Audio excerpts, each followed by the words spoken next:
अस्सलाम वालेकुम नाज़रीन, आप में से बहुत से लोगों ने ये सुना होगा कि 1979 में जब खाना काबा पर हमला हुआ था तो सऊदी हुकूमत बेबस हो गई थी और उन्होंने उन दहशत गर्दों से निपटने के लिए पाकिस्तान आर्मी से रब्ता किया था। और फिर पाकिस्तान से परवेज़ मुशर्रफ को भेजा गया और उन्होंने अपनी अक्लमंदी से ना सिर्फ उनका प्लान नाकाम किया बल्कि उन सबको मौत के घाट उतारा और जिंदा बच जाने वालों को गिरफ्तार करवाया। नाज़रीन, इस बात में कितनी हकीकत है, कितना सच है, ये जानते हैं। 20 नवंबर 1979 की सुबह नमाज फजर के बाद जहमान अल अतीबी नामी एक सऊदी साबिक फौजी ने अपने 400 साथियों के हमरा खाना काबा पर हमला करके इस पर कब्जा कर लिया और वहां मौजूद हजारों नमाजियों को यरगमाल बना लिया। जहमान का दावा था कि इसके एक साथी मोहम्मद अल कहतानी इमाम महदी हैं और तमाम आलम इस्लाम को इनकी बैत करना होगी। सऊदी हुकूमत ने इन दहशत गर्दों से खाना काबा को छुड़ाने के लिए बहुत कोशिशें की, पुलिस भेजी, फौजी दस्ते भेजे, इंतहाई वेल ट्रेंड कमांडो भेजे, लेकिन जहमान ने बड़ी प्लानिंग के साथ मस्जिद अल हराम के मीनारों पर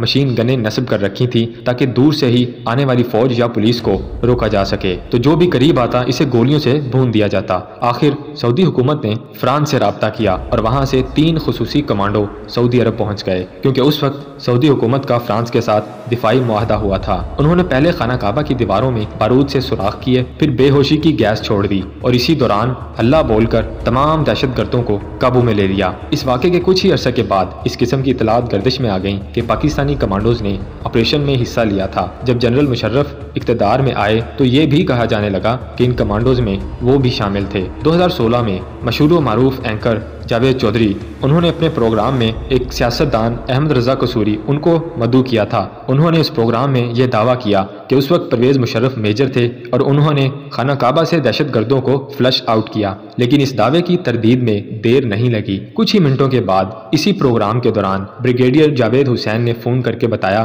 कि ये बात बिल्कुल गलत है और पाकिस्तानी कमांडोज इस कार्रवाई में शामिल नहीं थे, और वैसे भी अगर परवेज़ मुशर्रफ ने इस कार्रवाई में हिस्सा लिया होता तो इसका जिक्र अपनी आप बीती in the line of fire में जरूर करते। इस किताब में उन्होंने 1979 के बहुत से वाक़यात लिखे हैं, लेकिन मक्का मुकरमा में होने वाले किसी भी ऑपरेशन का जिक्र नहीं किया। किताब के सफ़ा नंबर 65 पर लिखते हैं कि 1978 में वो लेफ्टिनेंट कर्नल बन गए थे, यानी मेजर मुशर्रफ वाली थ्योरी तो यही गलत साबित हो गई। इसी सफ़े पर आगे चलकर वो कहते हैं कि 1979 में उनकी पोस्टिंग कोयटा में मौजूद कमांड एंड स्टाफ कॉलेज में बतौर इंस्ट्रक्टर हो गई थी, यानी ऐसी सूरत हाल में एक इंस्ट्रक्टर को बतौर मेजर कमांडो मक्का में भेजना तो बिल्कुल बहस से खारिज है। वो 1979 के वाक़यात का जिक्र करते हुए ये तक बताते हैं कि उन्होंने स्टाफ कॉलेज में बगैर पर्ची के तकरीर करने का हुनर कैसे सीखा और कैसे 15 मुख्तलिफ मुल्कों से आए हुए फौजियों के साथ बड़ा यादगार वक्त गुजारा। अगर कोई जिक्र नहीं तो खाना काबा पर हमले और इसे जाली महदी के